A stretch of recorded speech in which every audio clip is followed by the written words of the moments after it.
Sige mga mahal kong taga-Australia, Amerikano, taga-Scotland, Aleman, Pranses, pati na rin mga Hapones at syempre ang ating mga Briton. Sa tingin ko, sanay na siguro ang mga Briton dito ngayon. Kayong lahat, ang video na ito ay para sa inyong lahat at nandito ako para sirain ang araw ninyo. Mahilig ang mga puti sa ganitong interfaith harmony, sa multiculturalism at diversity. Kusang loob nilang pinapapuntang mga anak nila sa mga muske. Panoorin ninyo ito. Ito ay sa Alemanya. Sa maraming paaralan sa Alemanya, ang mga estudyanteng galing sa kristyanong pamilya ay pinapapunta sa mga sentrong Islamiko at moske bilang sa pilitang pagbisita. Sa mga pagbisitang ito, umuupo ang mga bata sa loob ng moske at natututo ng mga aral ng Islam mula sa mga Muslim na guro. Habang mabilis na humihina ang tradisyonal na kristiyanong pagkakakilanlan ng kultura ng Alemanya dahil sa lumalaking populasyon ng Muslim sa bansa, isinama na ang Islam sa kurikulum ng paaralan sa ilang estado. Inilalarawan ito ng gobyerno at ng ilang mga organisasyon bilang multikultural na pagkakaisa. Ngunit ang totoo, ang kristyanong pagkakakilanlan ng kultura ng Alemanya ay inaatake. Ang mga magulang na tumututol dito ay nahaharap sa multa o kasong legal. Ito ay isang direktang, natural na pagsasalin sa Amerikanong Ingles habang pinananatili ang orihinal na tono at kahulugan. At hindi lang ito sa Alemanya, ito ay sa Australia. Ano ang sinasabi natin bago natin ito kainin? Tingnan mo ang mga batang puti na ito. Ano ang sinasabi natin bago tayo kumain? Bago tayo uminom? Bago tayo magsalita? Bago tayo magbasa? I'm gonna teach my kids to say "fuck off." Bago tayo magsulat? Bismillah? Sinasabi natin na ituturo ko sa akin. Mga anak, nasabihin, fuck off. Tapos na tayo, sinasabi natin, Bismillah. Sinasabi natin, Allah, Allahumma, salli ala Muhammad. Para sa mga ibinigay niya sa atin, magaling. Pero iyan ang Australia. Punta naman tayo sa Escocia. May musika ito kaya hindi ko ipapatugtog ang audio niyan. Tingnan mo yan. Ito ang Escocia. Maging katulad ng batang ito. Ang video clip na ito ay naging viral ilang araw na ang nakalipas nang lumabas ito. Hindi siya tumayo. Nanatili siyang nakatayo. Hindi siya yumuko. Hindi siya yumuyuko kanino man. At tingnan mo ang puting guro na ito na nagdala sa mga batang ito sa mosque. Nakatayo siya. Hindi ko alam. Mukhang gawa ito ng AI. Oh, dahil dinagdag nila ito kasi siya lang ang matapang na bata. Sige, yan ang Scotland. Punta naman tayo sa Netherlands. Si Allah ang pinakadakila, subhanahu wa ta'ala, Allahu Akbar, subhana rabbil ala, Allahu Akbar. Allahu Akbar. Mga babae ulit. Isa na namang guro na nagdala sa kanila dito sa mosque sa ngalan ng pagkakaisa ng iba't ibang pananampalataya. Tara, punta tayo sa Amerika. Tingnan mo to. Woke Bay Area. Dinala ng paaralan ng mga bata sa isang mosque kung saan hinikayat ang mga babae na magsuot ng hijab habang sinasabihan na ang Islam ay kaakibat ng social justice. Ang Islam ay kaakibat ng mga pagpapahalagang kaluranin at Amerikano. Isang grupo ng mga magulang ang nagsampa ng kaso laban sa paaralan matapos pilitin ang kanilang mga anak na magsuot ng hijab at burka sa isang school trip sa mosque. Nangyari ito sa isa pang paaralan sa Amerika. Sa pagkakataong ito, nangyari ito sa mga estudyante ng Palo Alto High School sa California na pinilit na sumama sa isang field trip sa mosque. Ang mga babae ay talagang, sa tingin ko, ay sa parehong lugar ito siguro. Hindi ko alam kung sa Palo Alto, saan nga ba yung nauna? Oh, hindi. Yung nauna ay sa Woke Bay Area. Hindi ko alam. Parang California din yun ah. Hindi ko alam. Baka pareho lang ng kwento. Nangyayari ito mga pare. Nangyayari ito kahit saan. Tingnan ninyo ito. Parang kamukha ito ng naunang video mula sa Netherlands na pinatugtog ko. Pero heto pa ang isa pang video niyan. May isa pang anggulo niyan. Tingnan mo yan. Goed zo, blijf je maar zo, blijf je zo. Ilong pa ng kape. Sige. Tingnan mo to. Ito ay Pransya. Sa tingin ko, hindi ko nabanggit ang Pransya. Ito ang Pransya. Ang musika... Pinagbabawal, hindi okay. Ang musika, Bawal ba ang musika o hindi? Yun ang tinanong niya sa kanya. Halimbawa, ako ay isang mga awit. Talaga? Alam mo, ako ay isang mga awit. Kaya, alam mo, tingnan mo ang mga taktika nila. Sasabihin niya oo, pero kumakanta kami para kay Allah. Ang tawag sa kanila ay Nurshid. Kaya pwede kang kumanta, pero dapat para kay Allah. Hindi yung, alam mo na, mga kanta ni Michael Jackson. Hindi modernong musika. Iyon ay haram. Lalaking mga awit o babaeng mga awit, yon, mga awit. Ayan, ako ay isang mga awit. At meron din musika.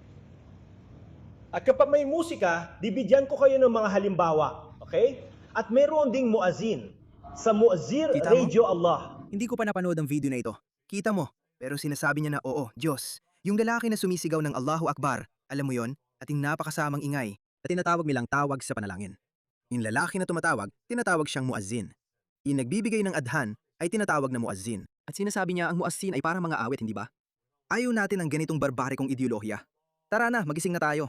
Sige, punta tayo sa hapon. Ito ang hapon, mga kaibigan. Nangyayari ito kahit saan. Walang bansang ligtas. Walang kulturang ligtas. Nangyayari ito kahit saan.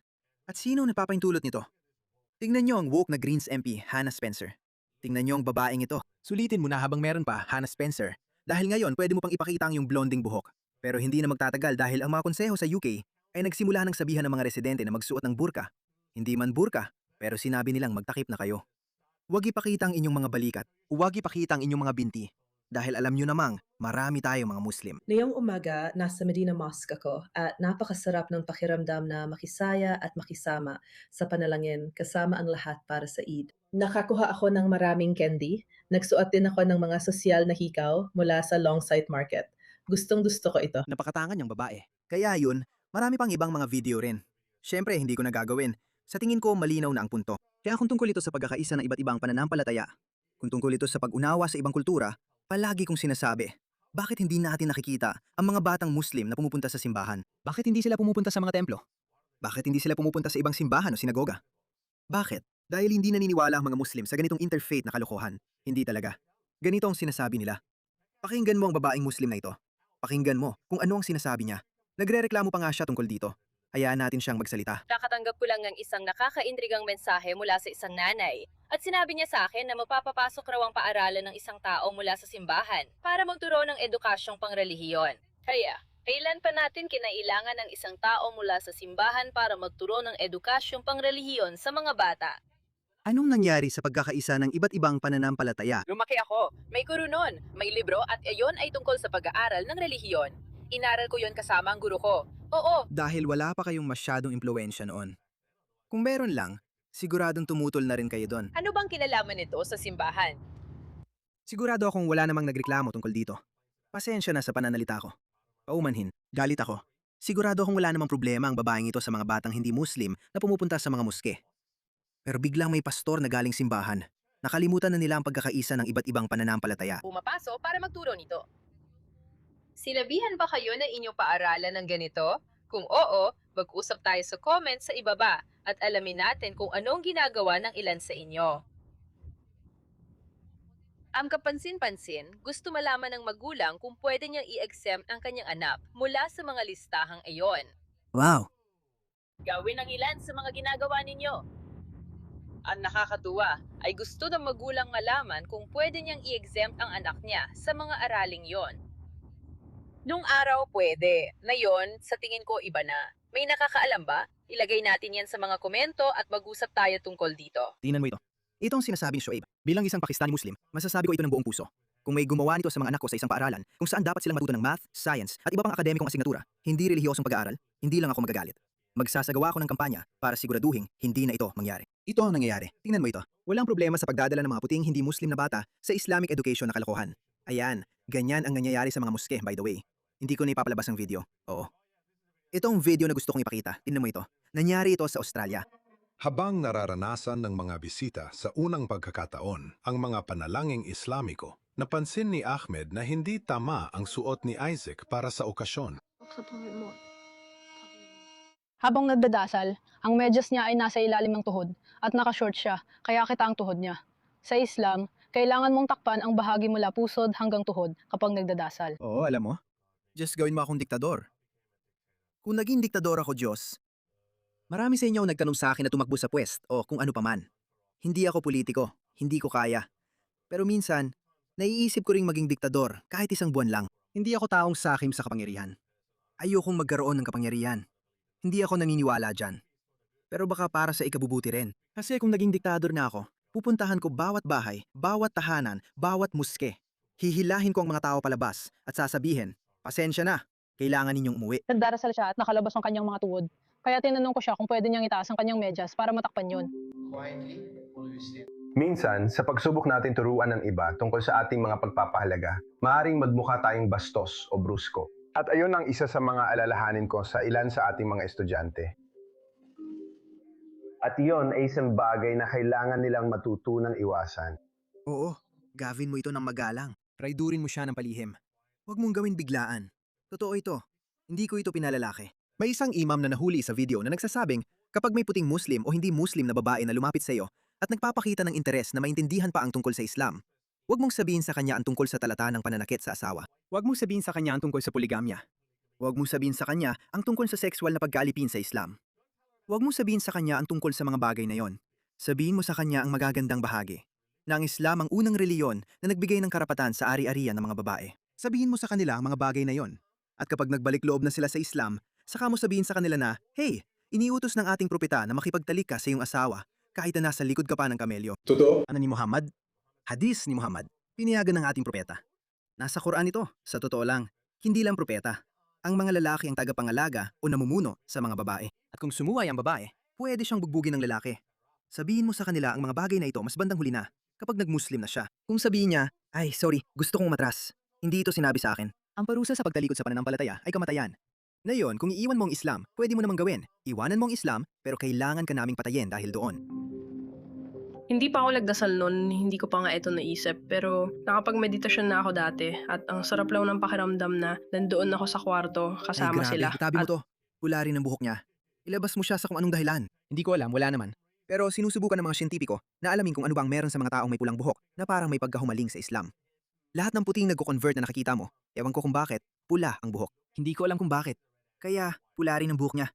Kaya, Pakiusap, iligtas mo siya at magkaroon ng pagkakaisa na sabay-sabay na ginagawa ng lahat ang isang bagay at pare-pareho ang ginagawa. bakit nila ginagawa ang bagay na ito? At parang naramdaman ko na talagang magkakasama kami. Kita mo, talagang matalino sila. Hindi nila sinabi sa mga babae na ito na, uy, kailangan mo magsuot ng hijab o kailangan mo magtakip.